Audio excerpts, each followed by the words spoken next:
Apa kabar Mas Pujo? Assalamualaikum warahmatullahi wabarakatuh. Ini Pak Ketua Asosiasi Teh ini susah ditemuin. Bukannya saya yang susah, ini Mas Pujo. Sejak kita bisnis koran 2021 ini malah menghilang. Mana jadi Mas Pujo? Kopi Tian Kakao. Memang kemarin kita ada permasalahan hukum tentang brand ya, tapi alhamdulillah Kopi Tian Kakao brand kelas 30 yang untuk produk itu sudah on my hand gitu. Nah, itu sudah dipasarkan kemana dia? Ya, kalau sekarang kalau teh itu kan yang premium. Karena ini sudah hilang gitu, keto fase selapstan, kopinya enak kan? Makanya sama di ini turun berapa kilo dulu? Turun 35, 40 kilo, sekarang kan ototnya naik. Masih sama dengan saya ya? Ini juga ini sih udah mulai turun. Iya. Iya, oke. Gimana? Sekarang kegiatannya apa nih? Rencana Ya, apa kalau nih? sekarang itu kan yang jelas kan kita orang teh ya. Iya. Saya di dalam jadi konsultan di mana-mana, di Malaysia oke. Kalau di Indonesia yang saya nggak mau menangani, mohon maaf ya, untuk para pengusaha teh, kalau untuk mengurangi lahan area Mengkonversi penggunaan ya, teh, konversi apa, saya nggak mau jadi konsultannya karena nanti dituduh bumerang kan. Ini toko teh tapi mengurangi perkebunan teh, saya nggak mau. Tapi kalau ada investasi dari owner pemilik perkebunan teh, tapi ingin mempunyai kegiatan investasi di luar teh, tapi lahannya beda di perkebunan yang beda daratan. Ulangi lagi biar jelas, ulang-ulang.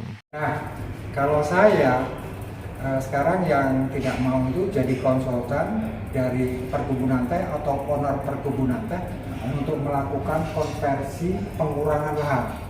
Saya tidak mau karena nanti ini Pujo ini tokoh teh tapi juga melakukan konversi pengurangan lahan. Nah, saya nggak mau. Tapi kalau ada owner, ada investasi perkebunan teh, tapi untuk di luar lokasi perkebunan teh, misalkan perkebunan teh itu kan biasanya 1000 meter dari rumah laut, ada kegiatan nanam jagung, nanam kedelai, nanam kacang tanah, saya mau gitu. Nah sekarang udah di antara tanaman itu Mas Pujo nih, jagung, kacang tanah, kedelai, apa yang sedang giat? Kedelai Indonesia ya. Jangan bilang kedelai lokal. Masa kita kok minder banget gitu loh.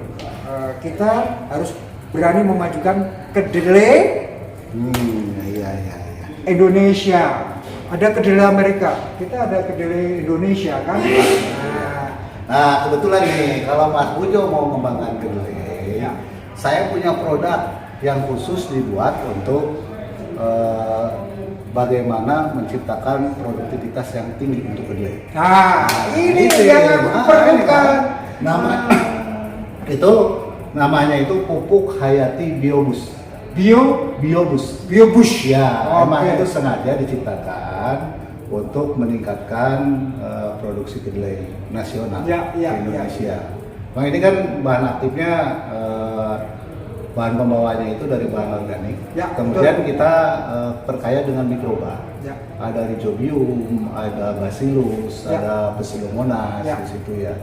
Sehingga memang ini Biobus ini kita buat untuk seed treatment. Seed ya. Jadi istilahnya benih kan. Jadi kalau mohon maaf agak molor panen bisa, tapi molor nanam itu nggak bisa. Karena nanam itu kan harus ada musimnya pas, terus kemudian benihnya harus ada. Kemudian treatment ke benih saja itu jadi pas. Gitu. Jadi sejak kita mau tanam itu kita sudah mulai perlakukan dari benih itu dengan diberikan Biobus. Itu kan terlalu banyak ya, hanya 200 gram per hektar. 200 gram itu 4 saset. Karena satu sasetnya 200 gram itu ya inilah Iya, kurang lebih 2 kali inilah ukurannya. 2 kali gini ya? Iya. Ini hanya 200, iya, 4 segini lah. Ya. Ini 200 gram, 4 saset ya, 4 saset.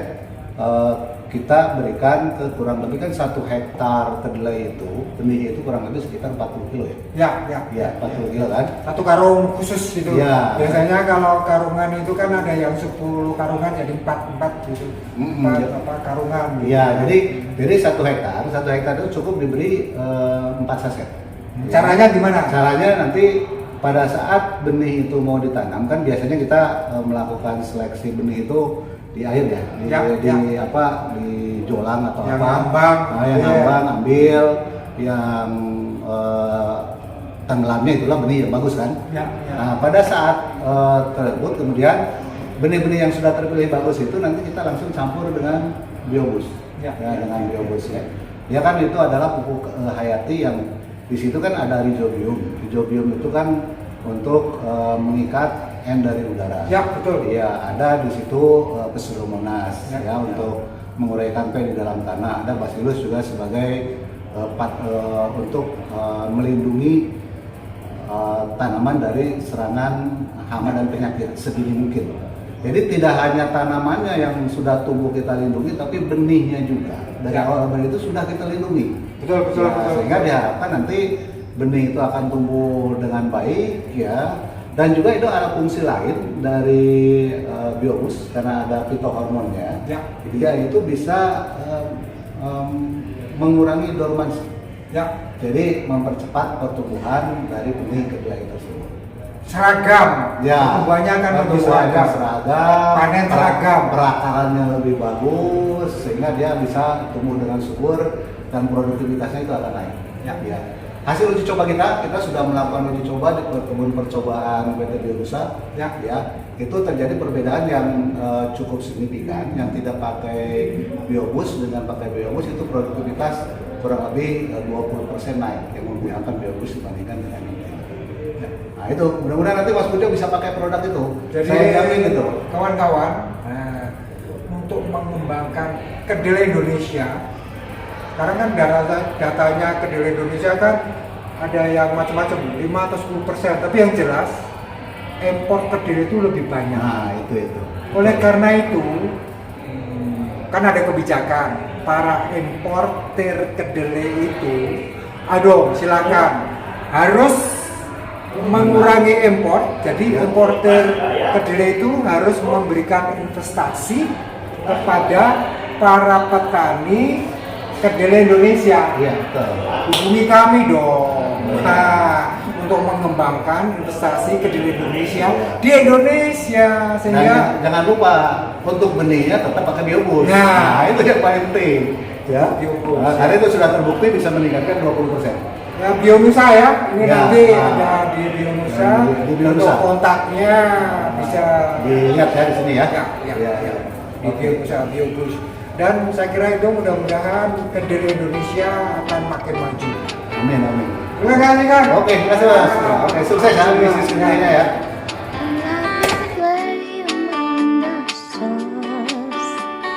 Like the